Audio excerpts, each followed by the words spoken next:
Well, good morning, everyone. I'm Peggy Dowd. I'm very proud to be the president of the Lupus Research Institute.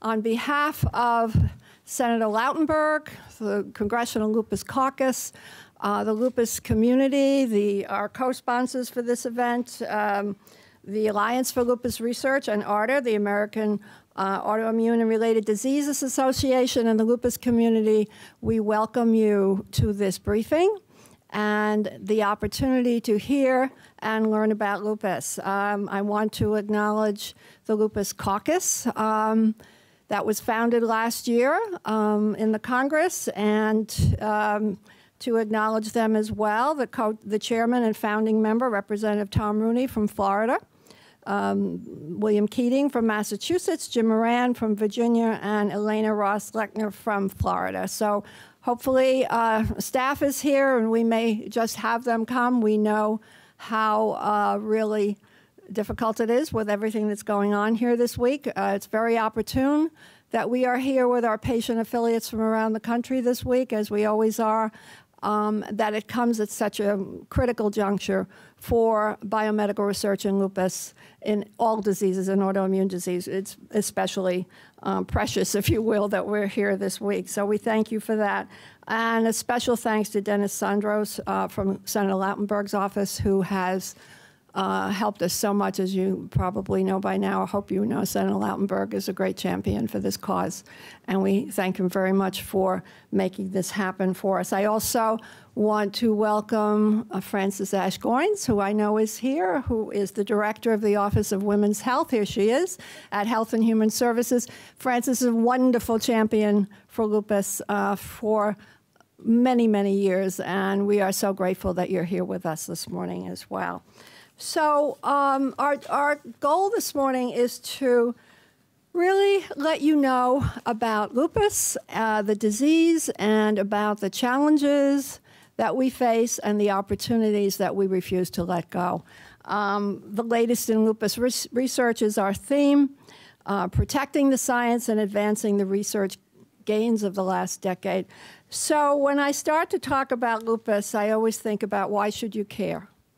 And a couple of points before our speakers begin. I think that we believe you should care because there are a lot of people with lupus. We estimate 1.5 million, but you know, to be frank, no one knows how many people have lupus, because the disease is misdiagnosed, undiagnosed, and those numbers are much bigger than anyone has been able to count.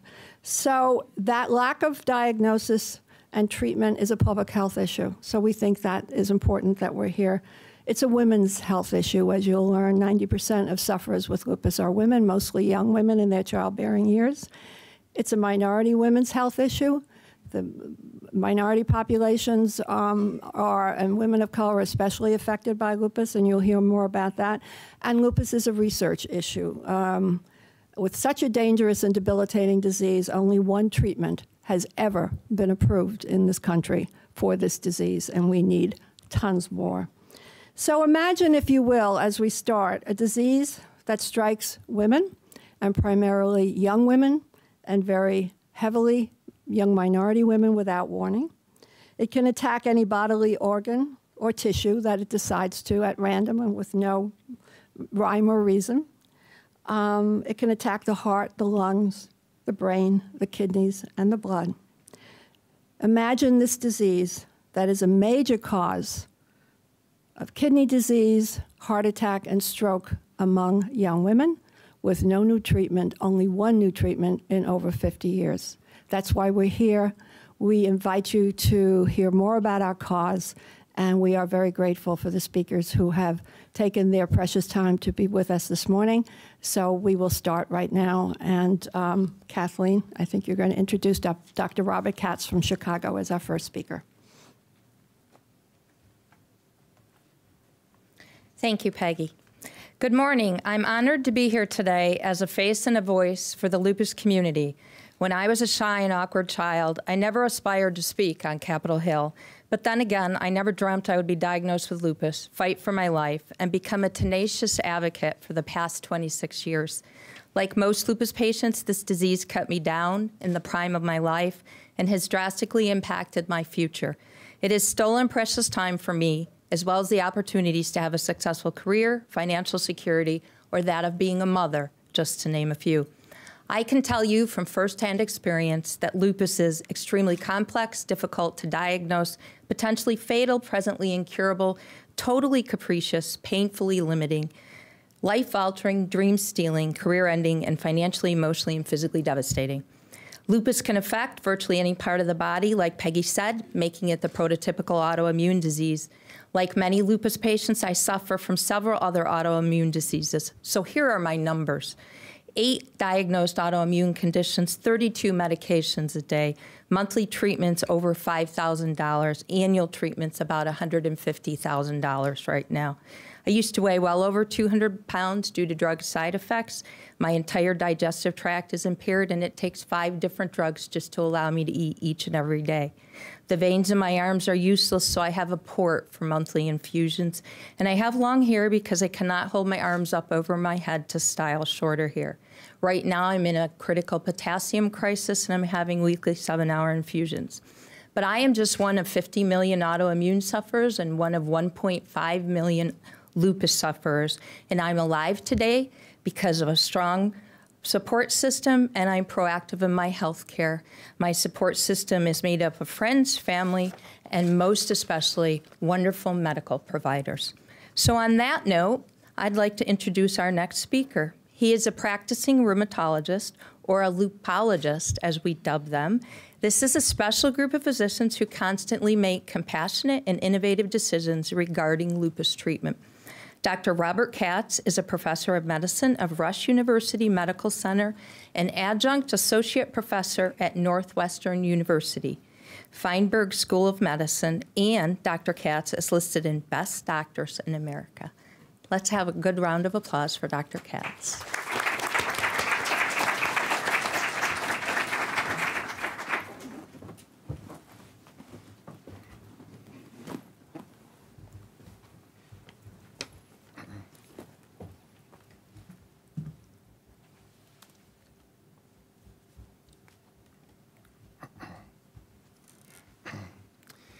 Thank you. Have you ever met a lupologist? I got into lupus because I thought it was the most fascinating disease in medicine. I think it still is, and so because it's a multi-system disease. And to doctors, that means different parts of the body, like the lining of the lungs, whoever thinks about that, called the pleura, the kidney, the skin with various kinds of rashes, the joints. And sometimes it can be heartbreaking. Sometimes it's sort of just interesting. I mean, patients have it, and it's a chronic, lifelong disease. Once you have diagnosed, you've got lupus forever. And so therefore, we have to do something about it. We have to change people's lives who live with lupus because of that. Sometimes I'm not sure if people have lupus, and that's why they need a proper diagnosis. They usually need to go to a rheumatologist. It's complicated. Even people in general medicine who might see this from time to time realize it's complicated. So the other day when I was in Chicago, I saw that Lady Gaga had canceled her concert because of maybe lupus. I said, I wonder if she really has lupus. I have no idea. So let me tell you a little bit about this disease, because when you walk out of here and people say, well, you went to a session on lupus, what is that? We'll try to explain it to you. And so lupus is an immune system disease, but the immune system is, misguided. It's misdirected. It's protecting you, but it's also attacking you. That's sort of strange that it would do that. Why would it do that? Maybe it has a different target, like initially a virus or whatever that got into some of your cells, and now the immune system is misdirected, thinking that virus is still there, whether it's there or not, and attacking your own cells. And so it's an autoimmune, a self-autoimmune disease. And again, the immune system can harm the body's own tissues and healthy cells in lupus. So it's like a airplane with a guidance system. You don't want this to happen, right? Just a little bit off. Where are we landing? And that's the way the immune system is in lupus. Now, it can be a mild disease or it can be serious.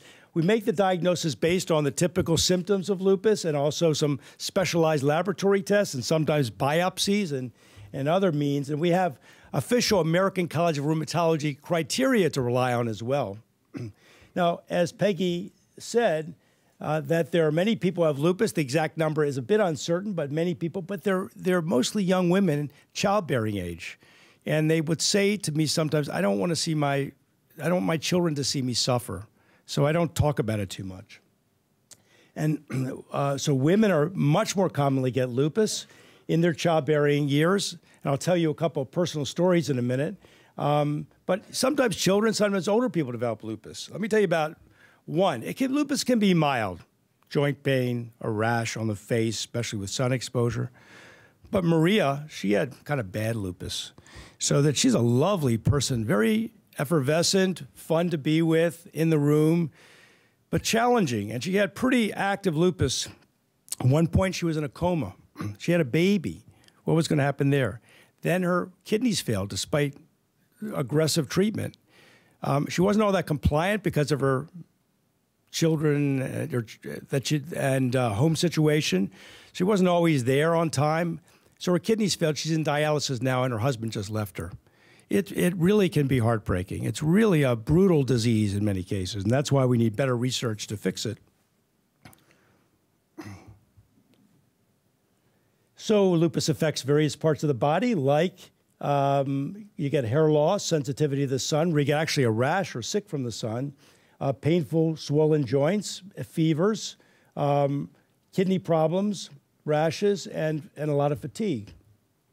And the way it presents initially, most people have joint pain and rash, but later they develop nephritis, kidney disease, and other things. So this is a lupus rash. It's on the face, usually on the cheeks like that. But it can be a sun-sensitive rash, too. It can be rather chronic, can be super severe, can be all over the place. And again, it can be quite deep and red and uncomfortable. And it can leave scars. And this is a skin biopsy, and you can see these are where we doctors look to find the antibodies in lupus. And we see, oh, that looks like lupus, but we see that row there where the arrows are of the antibodies in the skin that are misdirected. Hair loss, mouth sores, joint pain, sometimes, only occasionally, resulting in deformities. But it's a systemic disease. It affects all different parts of the body. I had a patient, Paul, young guy, athletic, strong guy, developed central nervous system lupus at about age 22, despite a very aggressive treatment, very supportive family. He died suddenly. It can be very difficult. I have a patient who, two patients really, who just said what they wanted to do when they got better, because they had to have joint replacement surgery because the steroids, which make you heavy and swollen, especially in your face, which people hate taking, can make you very emotional. I find that people who take steroids, if they're sort of up to begin with, they get hyperactive, and if they're sort of down to begin with, they may get more depressed, especially in higher doses. Well, they took steroids and got damage to their joints, both Angelica and Elisa. And when they did, all they wanted to do in the end was recover and go and be able to dance. And both of them can do that now. One dances salsa, and the other goes dancing all the time, and that's a triumph for them, Both of those people, I should have brought them here, wrote books about the experience of living with lupus. One of them was in a coma for a while, had central nervous system lupus. The other, again, had very damaged joints, had to have joint replacement surgery in her 20s, but both of them have recovered and they can dance. And lupus can go into remission. It can quiet down, but it can be extremely aggressive, and it can be active. When it's active, it robs you of your life. It robs you of your life. This is a kidney biopsy. You can see that's the structure of the kidney. This is a bad kidney biopsy. There's no structure. That person might go on to receiving dialysis and maybe a kidney transplant. Serious disease for a young woman of childbearing age. Sarah said all she wanted to do is have children. She said she gave up on that hope a while ago because she kept getting sick with one thing or another thing, different systems, including her kidneys, from lupus. But Mary was a success story. she was told you can never have children. She went to different rheumatologists, doctors, and to get a better idea of the sense of her lupus. And for me, I thought the things had quieted down. I told her she can go ahead. She has 2 twins, and every time I see her, she reminds me, thank you so much for allowing me to have children. It can be a heartbreaking, dangerous disease. This is what the kidney biopsy looks, showing all the antibodies. We can see those in lupus. In other kidney disease, you don't see it. It doesn't look like that. This is a brain scan, and on the left there, you see those dark areas. That's a stroke in lupus. So the MRI scan may show a stroke. Young person with a stroke may well be lupus. Now, these are these antibodies. Without going into any details, when you check the blood test, you're looking for these autoimmune antibodies. They shouldn't be there. In young people, why are they there? Why are antibodies to self, to your own DNA? Why do you have those? And that's part of lupus. And you can see them under the microscope, these immunofluorescent special antibodies. And then we have criteria to make the diagnosis, which include a number of different features because it's a multi-system, complicated disease. And getting the diagnosis can be hard. And sometimes getting patients to see the right specialist, rheumatologists often, is challenging in terms of access and understanding of what's wrong with them.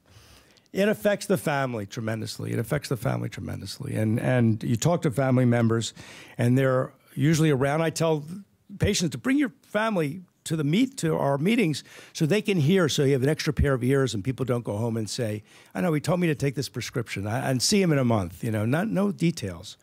So having an extra person there helps. Most families try to be very supportive. And then treatment, we have treatment that's reasonably effective, but nothing really that great or new. So I'll tell you one thing about treatment, and that's a drug for rheumatoid arthritis called Enbrel. So back in the late 1990s, I used to see rheumatoid arthritis in people in wheelchairs all the time, and their joints were all twisted, and they weren't doing well. And then we were doing a clinical drug study for a new medication. It actually had to be injected, which most of them were pills before that. And I said, what is this thing? We started injecting this into rheumatoid arthritis patients with severe active disease, so stiff, getting all crippled. Did you see the movie Awakening? I don't know if you saw it. You should see it. All these people woke up. They were almost instantly better. And that medicine has been approved, Enbrel, and medicines similar to that have changed the course of rheumatoid arthritis, which is a cousin. It's also an autoimmune disease to lupus. So why can't we find better treatment for lupus? Because we need more funding. We need more biomedical research. We can't cut down now. We found different markers that are, associated with active severe lupus. We need to antagonize those markers. We need to fight them. So this is one of the very toxic treatments, steroids, but also Cytoxan can be very toxic to people. They can lose fertility. They can even get leukemia sometimes and cancers. We need better treatment than that. And in terms of lupus research, we have basic research that Dr. Diamond will talk about, and Dr. Crow too. We have clinical research, what I participated in, clinical trials on patients. Now, you got to be careful in clinical trials. You want to be sure the drug is not toxic, it's safe, and it's effective. Otherwise, this could happen. This was a member of a placebo group. And so, not really. So these are some future treatment options. Don't write any of these down. Who knows whether any of them will be successful, but they're out there ready to be tested. The Lupus Research Institute has stimulated enough basic research that we need to move forward. We just need the funding, because the scope and the pace of recent discoveries is quite exciting, but we need to go further. And if you just take any of these things, there are all these molecular targets. We need to figure out which ones apply to lupus, target them, and get these patients better. Thanks.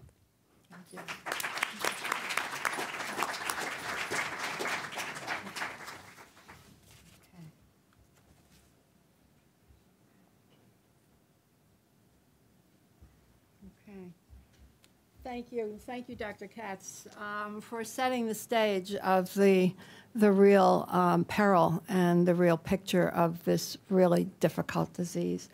And now we're going to talk more about the research that Dr. Katz indicated. And I'm very pleased to introduce Hope Hetherington, who is a patient family advocate for lupus and a member of the Lupus Research Institute Board of Directors, who will introduce Dr. Mary Crow. Good morning. First of all, I want to thank everyone for coming this morning, and especially for your interest in lupus. As Peggy said, I'm Hope Hetherington. 10 years ago, I lost my younger sister to lupus after her 25-year battle. My father was a founding member of the Lupus Research Institute, and I serve, and our whole family is really dedicated and committed to finding a cure for this terrible disease. We don't want what happened to my sister to happen to anyone else. I proudly serve on the Lupus Board, as Peggy said, and I do that in honor of both my father and my sister for all their hard work, and we wish all the investigators that we fund enormous success. Lupus is, as we know, a devastating multisystemic disease. It's my privilege to introduce Dr. Mary Crow. Dr. Crow is physician-in-chief, chair of at the Hospital for Special Surgery in New York. She is chair of the Division of Rheumatology, and she's director of the autoimmunity and inflammation research that they do there as well. My sister's wonderful team of doctors were at HSS, so that gives me special pleasure in introducing Dr. Crow. She made one of the pivotal discoveries in the last decade regarding the role of interferon alpha in lupus. And her important finding has helped to advance research and has led to new drug therapies, or drug developments, I guess we should say. I offer my heartfelt thanks to Dr. Crow and all lupus investigators for their dedicated hard work, and I ask them to please keep working really hard.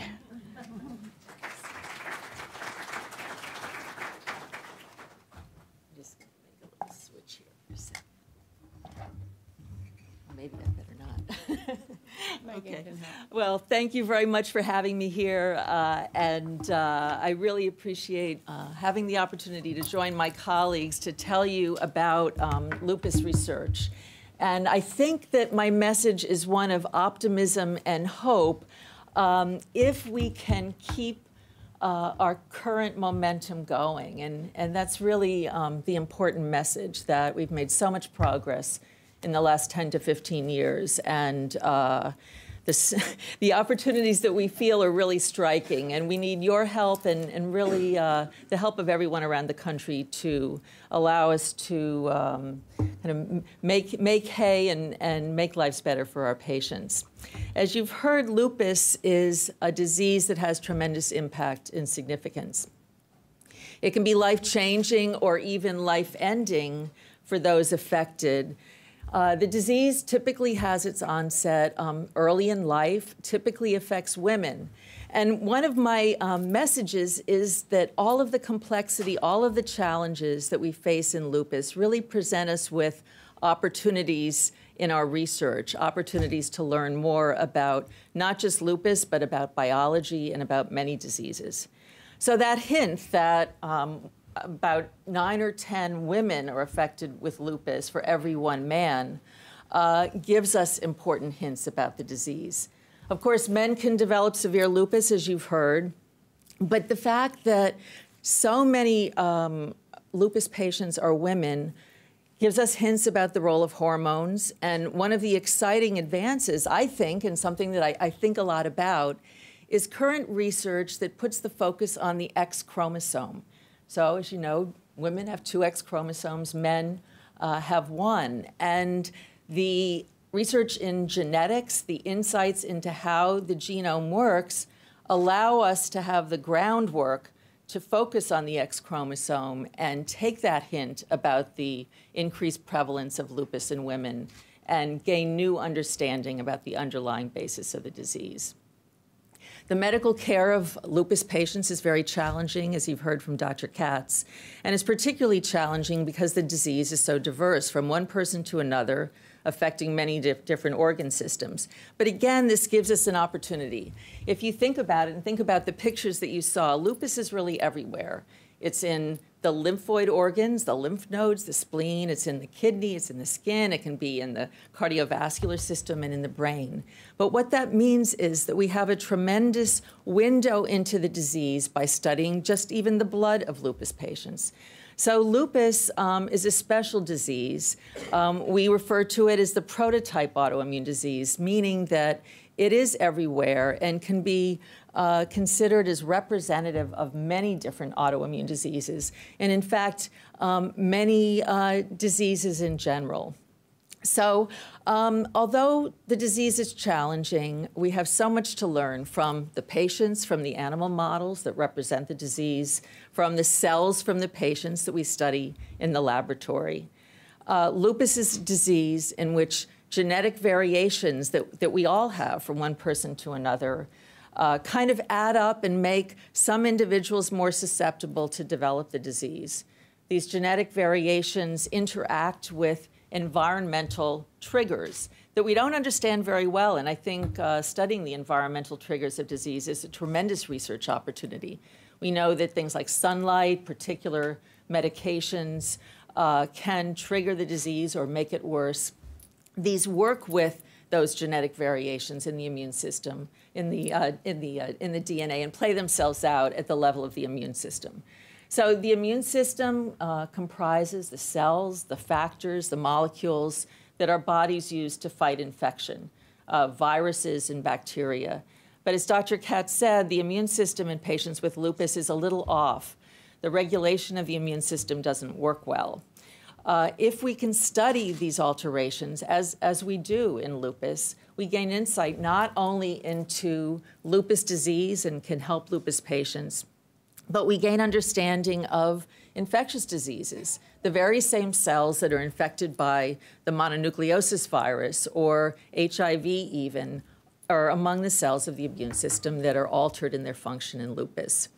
So lupus represents a tremendous opportunity for us to not just help lupus patients to develop new therapies that are going to improve the lives of patients, but to gain new knowledge about biology and medicine.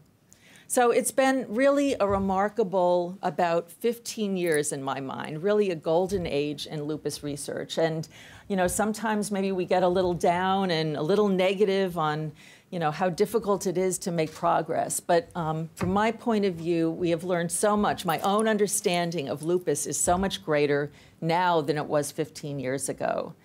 With very strong support from the NIH in the early 2000s particularly, and very important work that was done at the basic science level, such as through the Human Genome Project, we gained very, very important insights into the disease. So you may know that there have been important studies of the genetics of lupus. And those observations where we look at the variations in the genome that are associated with a diagnosis of lupus would have been meaningless if we didn't have the work of the Human Genome Project that laid out for us the DNA sequence of healthy genomes. So the point is that we gain insights from lupus research based on generally applicable basic research. We have learned a lot based on a very important discovery about 15 years ago that's been very relevant to my work. There were receptors discovered in fruit flies called toll-like receptors. What they're called is not important, but I think the observation has been very important. So what was learned in these little fruit flies has been applied to mice and then humans, and has led us to understand important ways that the immune system can be activated by viruses, bacteria. But I think the central observation that has been very influential for me is we don't even need a virus or a bacteria to trigger the immune system in a disease like lupus. Our own DNA and RNA can do the trick.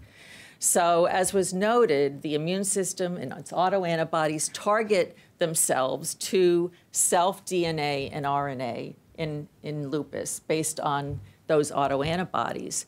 But the DNA and the RNA can also kind of juice up the immune system in a way that I think has very broad implications. One of the outcomes of the DNA and the RNA activating those important molecular pathways, the toll-like receptor pathways that were discovered in the fruit flies, is that there's production of this molecule called interferon that was mentioned that I've been very interested in. So we learn about lupus by studying lupus patients, by studying the animal models that reflect lupus, but our research is interpreted and stimulated and made relevant based on this broad base of very basic research done by many investigators all over the world. The investigators who have been supported by the foundations who are represented here, as well as others supported by the NIH, discovered another set of molecules. And they would not have discovered those molecules if the human genome had not been defined. These are called BLIS or BAF, and were studied in great detail. Ideas that came out of the basic research labs and the lupus labs were picked up by pharmaceutical companies and led to the development of the drug that you heard about that is the first FDA-approved new drug for lupus in many, many years. But over the last 4 or 5 years, as you well know, NIH funding has dwindled so significantly that exciting projects that I've reviewed as an NIH peer reviewer have not been funded. I'll tell you, it's very demoralizing, actually, to do all the work of reading the work of our colleagues, read the work that will be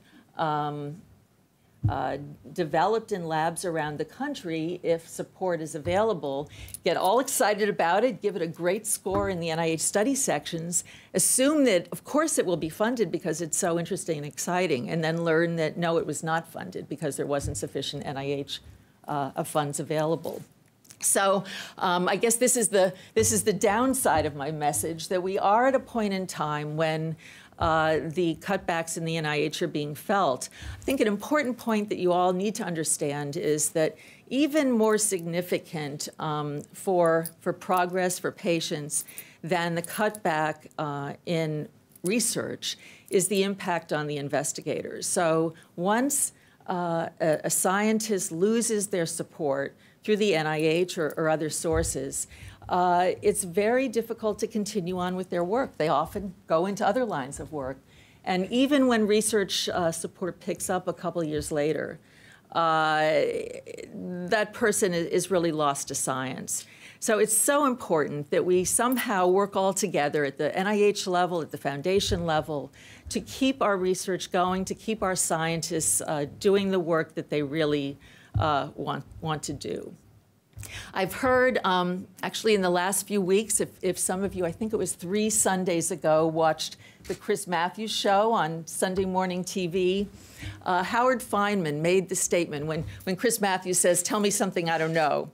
Howard Feynman said, well, the academic medical centers have really given up on the NIH, and they've recognized that they're going to have to rely on the pharmaceutical companies and private philanthropy to keep their research going. And I'll tell you, no, Howard Feynman is wrong, that the pharmaceutical companies are not going to make up the difference in the research funding that NIH previously has provided. The pharmaceutical companies are terrific and are working very hard to bring new drugs to patients. But they leave it up to us in the academic centers and the research institutes to do that groundwork that is the basis for the drug development that they do. So no, the pharmaceutical companies are not going to pick up the slack. It's up to all of us around the country to encourage support for the NIH that will keep these great advances that I really believe are very, very significant going. So what's in the future? I think probably each of the speakers will have a different point of view on that. I think that, again, coming out of the Human Genome Project and more recent work looking in detail at the genome, there's tremendous opportunity to look at what's been called the junk DNA, the DNA that does not make proteins, but that now we understand makes regulatory molecules, RNAs, that can control the immune response and all of the biology of the body. And I think that there are great opportunities in studying the genome in more detail that will lead us to new treatments for lupus if we can keep that support coming. So thank you for listening to me. Again, the message is let's not let these advances of the last 15 and even more years kind of stagnate. We need to keep things going. Thank you.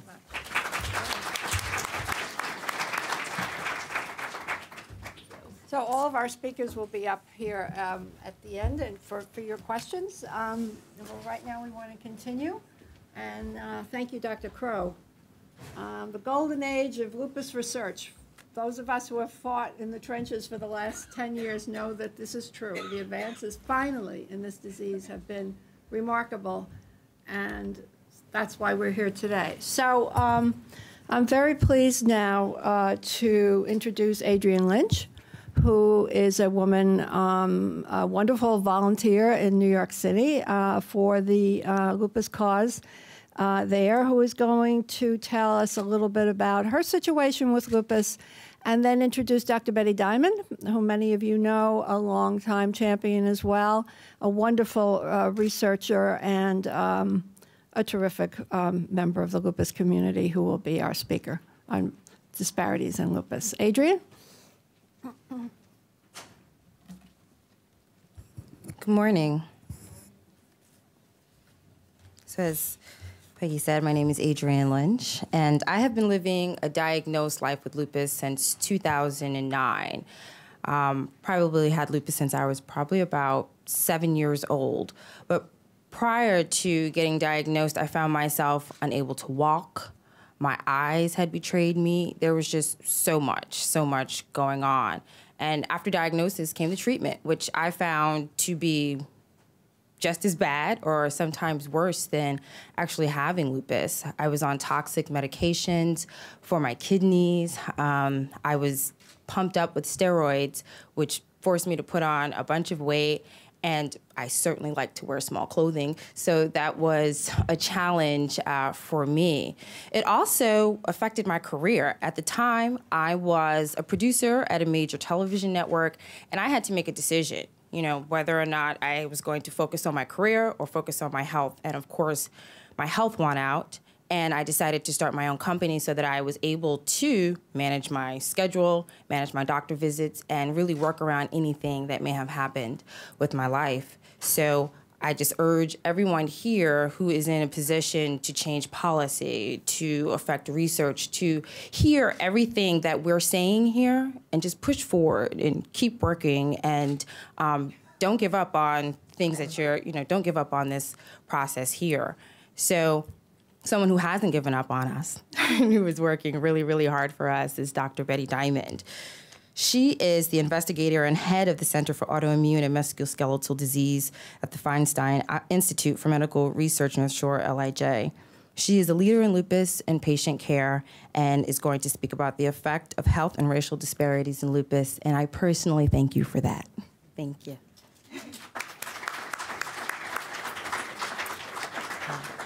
Well, I'm delighted to be here because, as those who have known me for many years know, this is something I feel quite passionate about.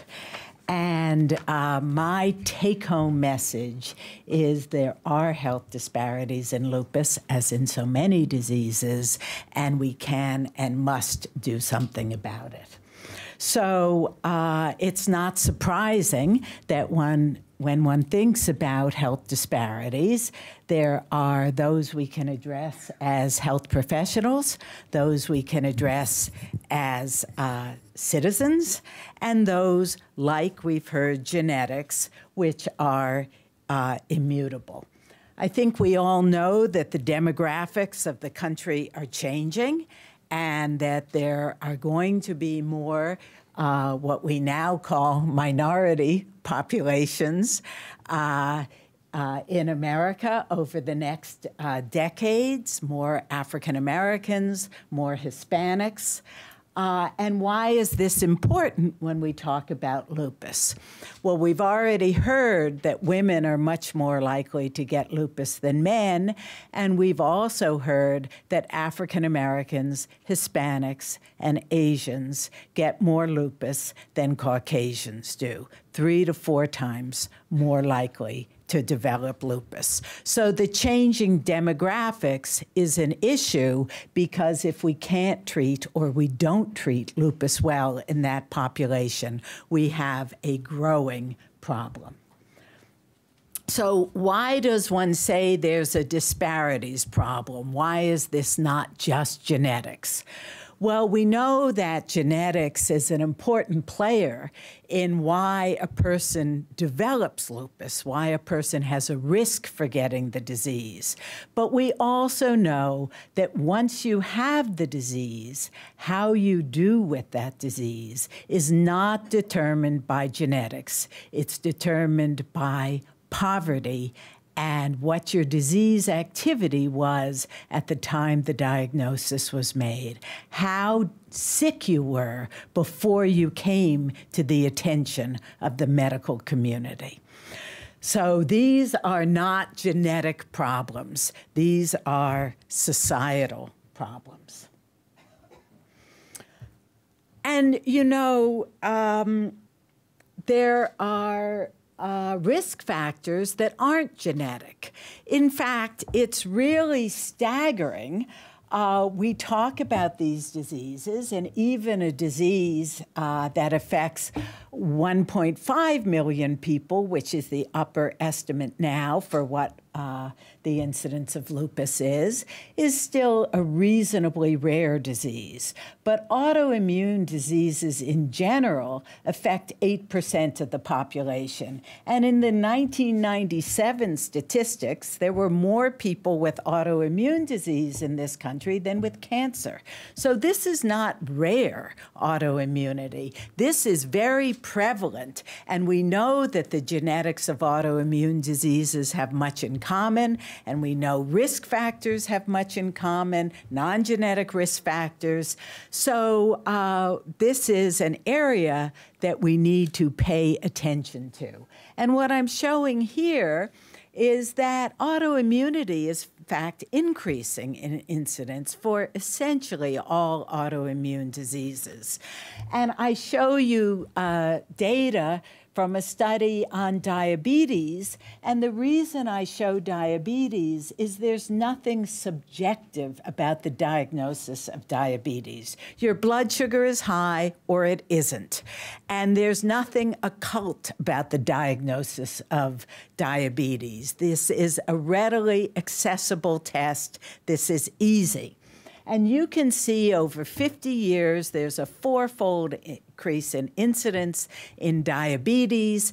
And so the incidence of autoimmune diseases is going up worldwide. There are many hypotheses for this. There's the hygiene hypothesis. We're too clean. We don't have enough parasites in our life.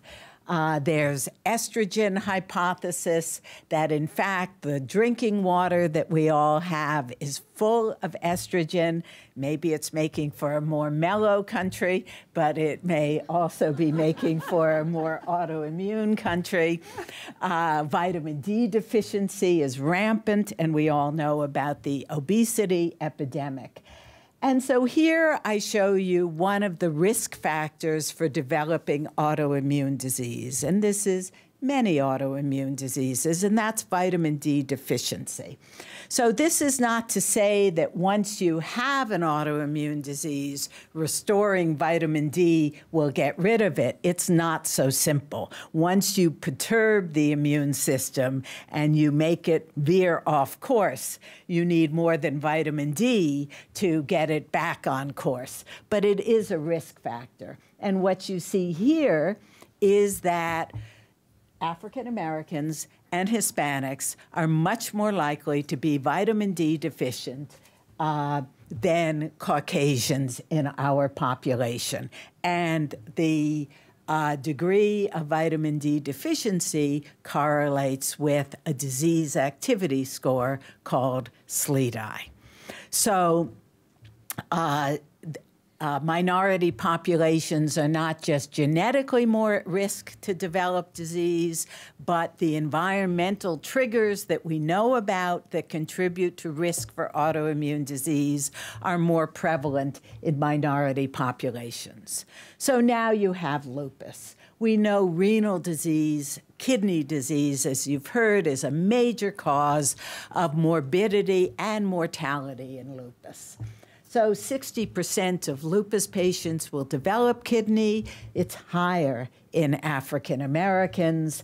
And once you have kidney disease, you may go on to what's called end-stage renal disease, and 50% of end-stage renal disease in lupus is in African Americans, though they account for only 25% of people affected with lupus. So we can see that there is a problem in controlling the disease and managing the disease in one of the more devastating aspects of the disease. So this is just showing you it's not just going on to end-stage renal disease, it's survival. And that if you have lupus nephritis, if you're Caucasian, you'll do best. If you're African American, you'll do worse. If you're Hispanic, Asian, whatever, you'll do intermediately. What is the treatment for end-stage renal disease? Well, the treatment for end-stage renal disease is dialysis, which is an incredibly limiting way of life, or transplant. So African Americans are the least likely to receive transplants, then Hispanics, then Caucasians.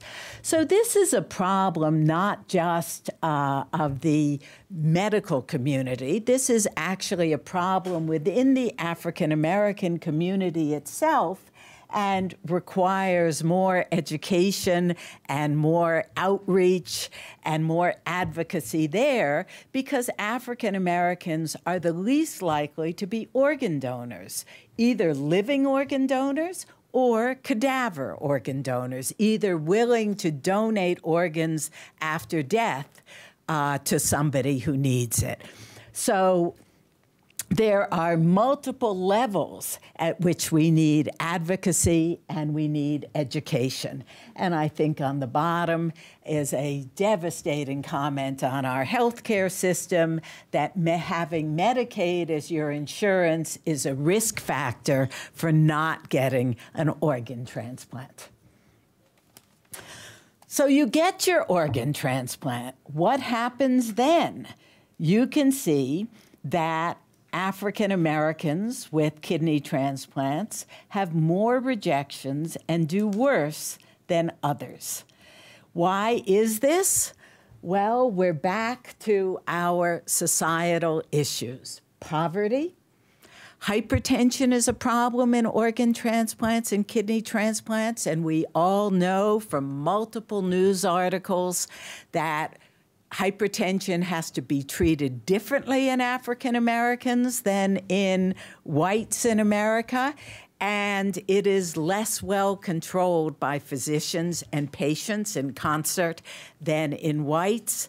And the longer time till you get an organ transplant makes it less likely that the organ transplant will succeed. So the lack of organ donors because of the genetic differences that exist, an African American is more likely to need another African American as their organ donor. What about heart disease, which accounts for 1/3 of the deaths in lupus?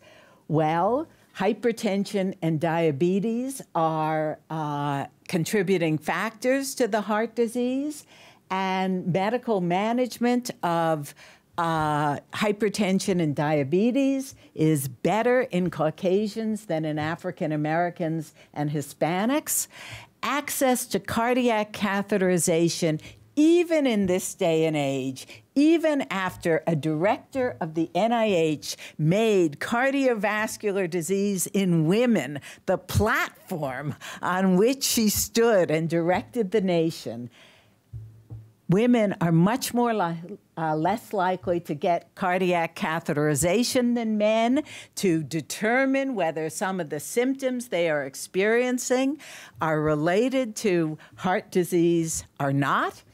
And minority populations are less likely to be recommended to go for cardiac catheterization than white individuals in this country.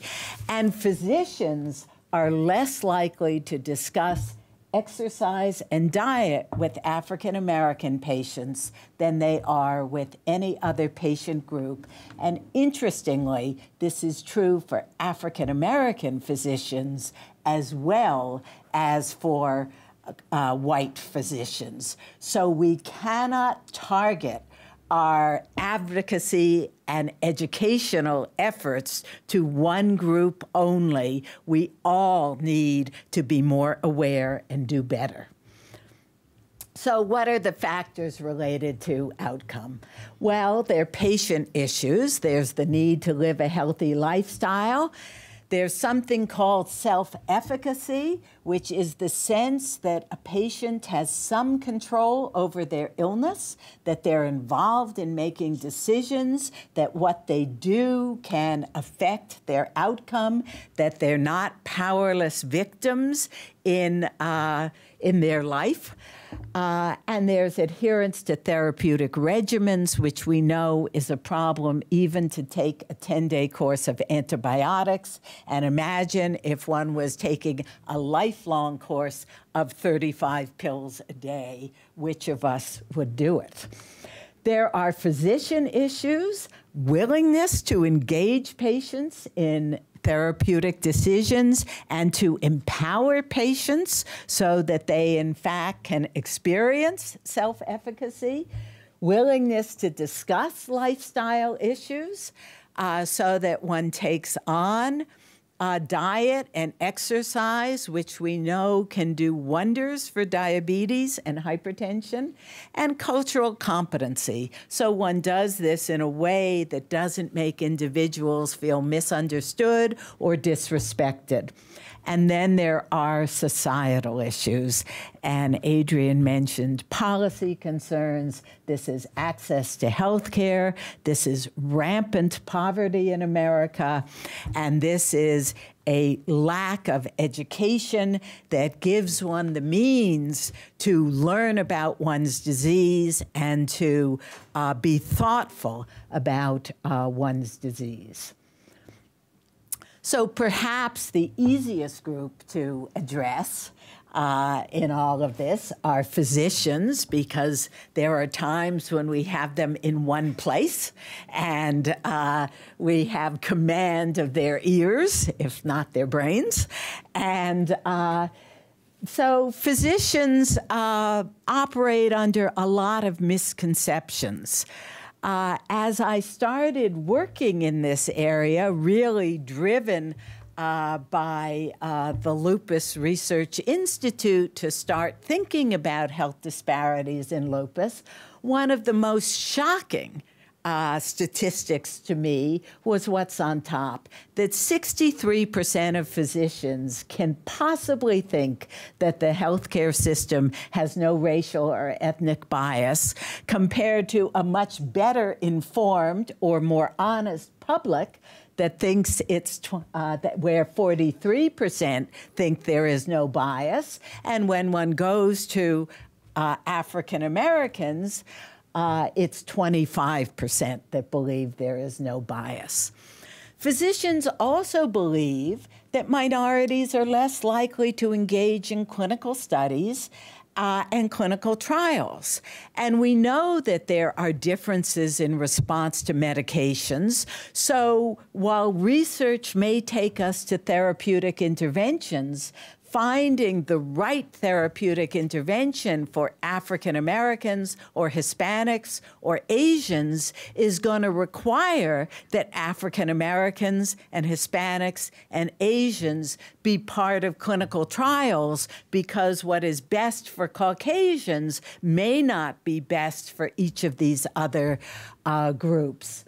And physicians are less likely to ask minorities to engage in clinical trials, but the data are that they engage, and once they have engaged, they are as likely as Caucasians to engage in a second clinical study or a second clinical trial. Their experience in engaging in clinical research and clinical trials is as good and as positive as anyone else's.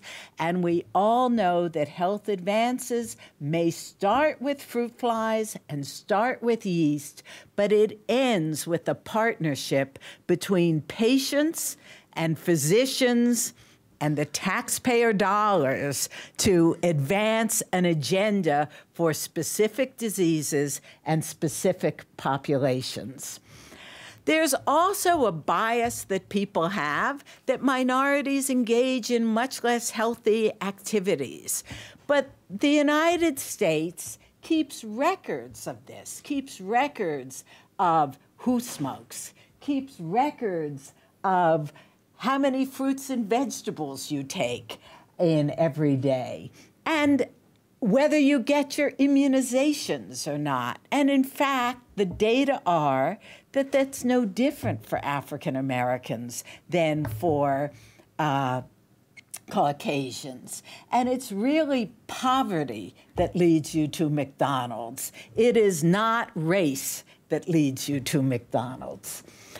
And then there is this sense that minorities are unable or unwilling to participate in their own health care. And some of this is the thought that they distrust the healthcare system and so won't engage it until the need is dire, or are suspect about recommendations. And it turns out that that's not so very true either. That if you look at who in an emergency room population comes to a follow-up visit, there's no statistical difference among groups in who will return for their follow-up visit. And if you find out why those who did not return, why they didn't return, you get to the crux of the issue, that the Caucasians didn't come back because they feel better. And while that may not always be a good reason not to come back, sometimes it is, but minorities don't come back because of difficulty in making follow-up appointments. And the causes for that are multiple, from difficulties getting childcare when they go back, from difficulties getting transportation, to healthcare system flexibility in scheduling appointments. There are numerous problems there. So what's the conclusion from all of this? Well, the conclusion has to be that we can do better, that in fact, minority populations do not have a worse outcome from their lupus because of their genetic endowment. And in fact, even their risk of developing lupus is part because of their genetic endowment, but part because of other triggers that may be important in the combination of genetics and environmental triggers that lead you from a predisposition to a frank disease may be more prevalent in minority communities. And some of these issues can be addressed within the patient and physician bond, and patient and physician advocacy groups, and patient and physician education, like hypertension, diabetes, self-efficacy, access to organ donation, cardiac catheterization, engagement in clinical research and clinical trials, lifestyle, cultural competency. And some of these are societal issues which we all need to address as citizens, because we need to recognize that stress, poverty, access to health care, these are all public health issues. And in the end, we pay for not addressing them early on.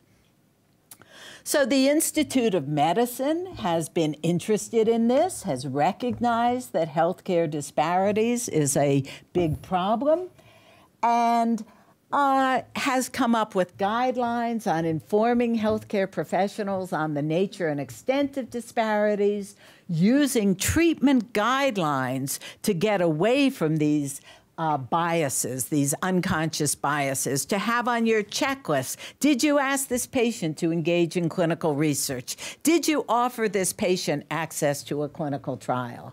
Patient education programs, and to include for professionals in their metrics of how they're performing, how they're doing in terms of racial and ethnic disparities. There's a cost to inactivity, a human cost to the individual, as we've heard, to families, and as we've heard, this is a disease primarily of women in their childbearing years, so to young children who are innocent victims in this process, as are the patients themselves. There's an economic cost, but the good news is this is a situation where doing the right thing is also cost effective. So let's hope we all leave and do the right thing.